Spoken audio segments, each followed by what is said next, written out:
Welcome back. Doppler effect में हम आज केस पढ़ेंगे when the source is moving towards stationary listener. अब ये वो वाला केस है जिसमें सोर्स मूव कर रहा है और लिसनर स्टेशनरी है। तो जब सोर्स मूव कर रहा है लिसनर की तरफ जा रहा है। लेट्स सपोज हमारे पास एक हम गाड़ी बनाते हैं।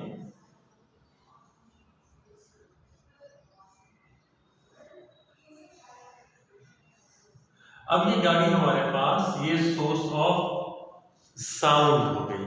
अब ये गाड़ी ट्रैवल कर रही है एक स्टेशनरी लिसनर की तरफ।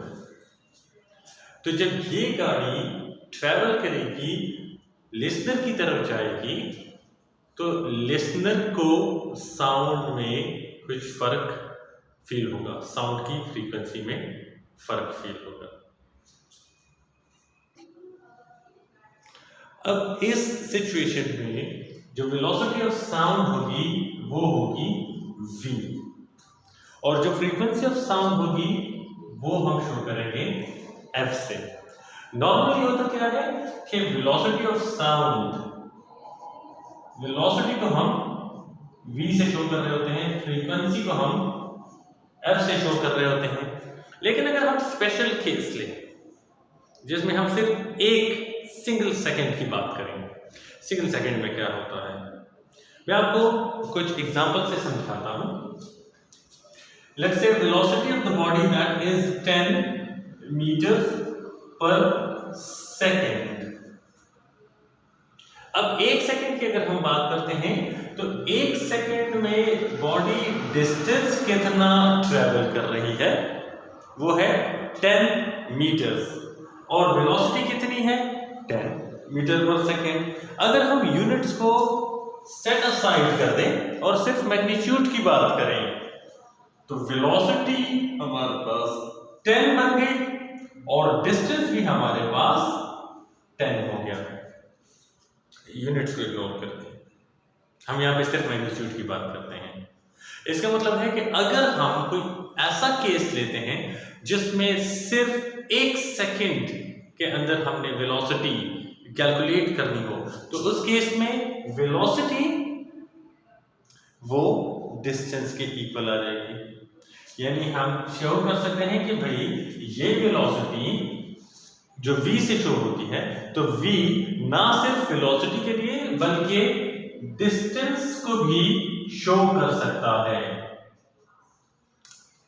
शर्त क्या है कि हम सिर्फ एक सेकंड की बात करते हैं। यही वाली सिचुएशन यहाँ पर फ्रीक्वेंसी में भी आती है। अगर हम एक सेकंड की बात करते हैं तो फिर ये f फ्रीक्वेंसी के साथ साथ हमें नंबर ऑफ वाइब्रेशंस भी शो कर सकता है एक सेकंड में। अगर हम एक सेकंड से ज्यादा टाइम ड्यूरेशन लेते हैं तो ये तमाम सिचुएशन ये नल एंड वॉइड हो जाती है, फिर वहां पे ये काम नहीं करती। तो इस पूरे डॉपलर इफेक्ट के एक्सप्लेनेशन में आपने ये बात ध्यान में रखनी है कि हम टाइम ड्यूरेशन ले रहे हैं only 1 second, time is equal to 1 second ले रहे हैं, जिसकी वजह से वेलोसिटी v डिस्टेंस को भी शो कर सकती है। यानी v यहां पर फिर एक सेकेंड में वेलोसिटी के अलावा डिस्टेंस को भी शो कर सकता है। सिमिलरली f फ्रीक्वेंसी के अलावा नंबर ऑफ वाइब्रेशंस को भी शो कर सकता है। तो ये वो की पॉइंट है जो आपको थ्रू आउट द एक्सप्लेनेशन जहन में रखना होगा, याद करना होगा। तो हम वापस आते हैं अपने टॉपिक की तरफ जो कि है इस केस में कि source is moving towards stationary listener. अब जब सोर्स मूव कर रहा है अपने जर्नी के स्टार्ट में, हम जो कि एक सेकंड की बात कर रहे हैं तो सेकंड की इब्तिदा में सोर्स से लिसनर तक का जो डिस्टेंस था वो था v। डिस्टेंस को v क्यों लेते हैं अभी हमने डिस्कस किया। इस दौरान में सोर्स ने ये एक सेकंड के अंदर सोर्स आगे यहाँ पे और इस जगह से यानी सोर्स ने डिस्टेंस ट्रेवल कर लिया ए जितना।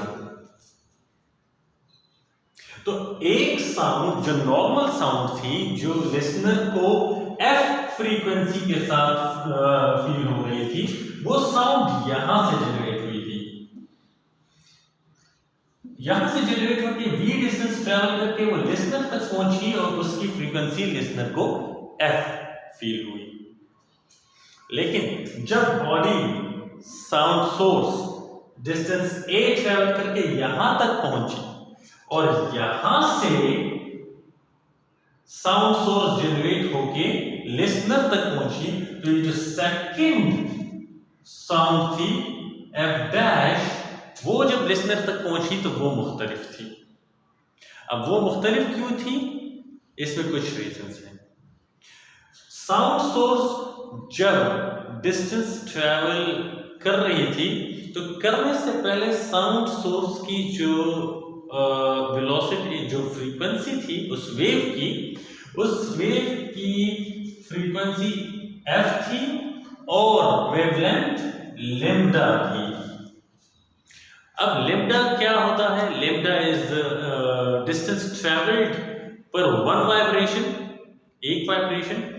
अगर हम वाइब्रेशंस की बात करते हैं तो पहले जो वाइब्रेशंस इस तमाम डिस्टेंस में, v डिस्टेंस में लिसनर तक पहुंच रही थी, अब वही वाली वाइब्रेशंस, उतनी ही तादाद की वाइब्रेशंस इतने डिस्टेंस में लिसनर तक पहुंच रही है। और ये डिस्टेंस क्या है? ये डिस्टेंस है v माइनस ए। ये डिस्टेंस कितना है? v माइनस ए।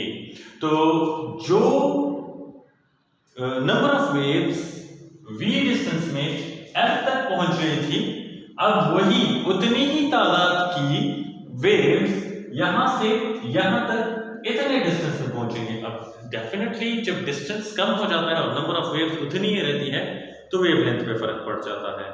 तो इस केस में ना सिर्फ ये कि फ्रीक्वेंसी पे फर्क पड़ेगा, क्योंकि सोर्स मूव कर रहा है, तो वेवलेंथ पे भी फर्क पड़ेगा। कौन सी वेवलेंथ पे? जिस वेवलेंथ से साउंड यहां लिसनर तक पहुंच रही है।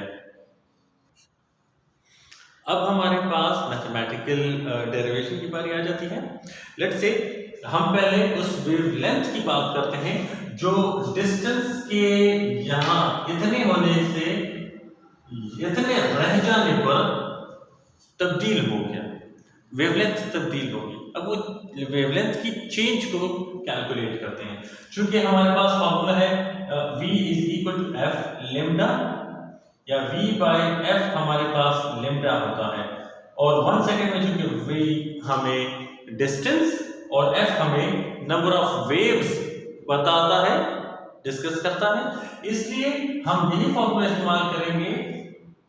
जो चेंज्ड वेवलेंथ है उसके लिए हम यूज करेंगे डिस्टेंस। अब डिस्टेंस कितना रह गया? डिस्टेंस हमारे पास रह गया v minus A divide by F.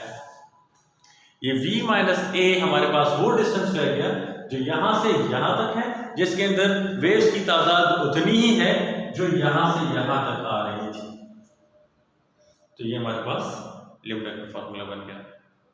और जो एपरेंट फ्रीक्वेंसी है, जो फ्रीक्वेंसी इस लिसनर को फील हो रही है, उसमें हम यही फॉर्मूला अल्टर करें तो हमारे पास आ जाएगा v is equal to F lambda से आ जाएगा v by lambda is equal to F. तो एफ डैश की जगह पे हम लिख सकते हैं कि v बाय लेमडा, और इसमें हमने, क्योंकि हम एपरेंट फ्रीक्वेंसी की बात कर रहे हैं जो यहां से यहां तक साउंड जनरेट हो रही है, अब चूंकि यहां से यहां तक की जो साउंड जनरेट हो रही है इतनी सी जगह में, उसमें ये डिस्टेंस लिया जा रहा था, और इस डिस्टेंस की वजह से जो वेवलेंथ बनती है वो है लैम्डा डैश, इसलिए हम यहाँ पे लैम्डा डैश इस्तेमाल करेंगे। अब वैल्यू पुट कर दें, मैथमेटिकल कैलकुलेशन अरेंजमेंट कर लें, तो एफ डैश हमारे पास बन जाएगा v divided by v minus a over f। इसको रीअरेंज कर लें तो हमारे पास बन जाएगा, यहां पर मैं लिख देता हूं सामने,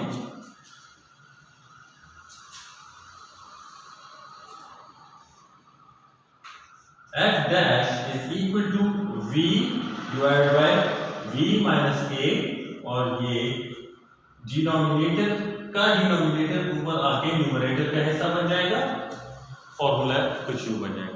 तो ये वो फॉर्मूला है जिसकी मदद से हम शो कर सकते हैं कि एपरेंट फ्रीक्वेंसी लिसनर को क्या महसूस होगी।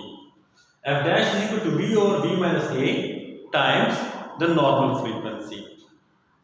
अब ये जो नॉर्मल फ्रीक्वेंसी है इसकी निस्बत f dash बड़ा होगा, ज्यादा होगा, कम होगा।